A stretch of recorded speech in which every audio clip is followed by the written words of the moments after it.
Kampala, capitale ougandaise, de nouveau au centre de l'attention des Congolais. Les pourparlers entre la délégation gouvernementale et celle de M23 reprennent ce vendredi après avoir été suspendus pour des festivités de Nouvel An.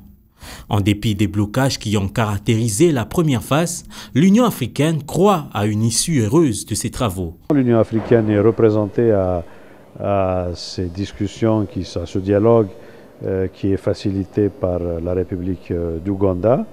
Notre vœu est qu'il y ait une avancée rapide, décisive pour la mise en œuvre des décisions annoncées par le sommet de la CIRGL du 24 novembre dernier.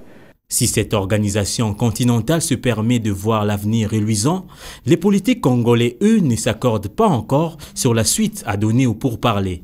J'ai toujours été optimiste, vous devez le savoir. Les pourparlers reprennent, c'est vrai, demain.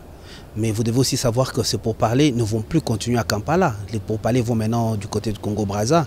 Et il ne faut jamais être pessimiste dans la vie, parce que ceux qui y sont, ils y sont pour le bien-être de la République, dont nous venons de parler, même pour ceux-là qui ont fait couler leur sang le 4 janvier, et que la République démocratique du Congo a eu gain de cause en étant indépendant. Nous voulons que Kampala aboutisse à un résultat pour le bonheur de tous les Congolais, parce qu'eux aussi sont des Congolais. Alors nous voulons que tous travaillent pour la paix et nous avons confiance à la délégation qui est partie à Kampala, venant de Kinshasa, qu'à leur retour, il y aura un bon résultat. Je ne peux jamais être optimiste par rapport au pourparlers qui se passe à Kampala, tout simplement parce que le problème est congolo-congolais.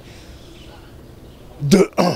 Et de deux, comment voulez-vous, après les rencontres de président de la République, qui étaient Joseph Kabila pour le Congo, Museveni pour l'Ouganda, Kagame pour le Rwanda, et qu'une unième délégation puisse aller à Kampala. Moi, j'ai toujours considéré Kampala comme une distraction.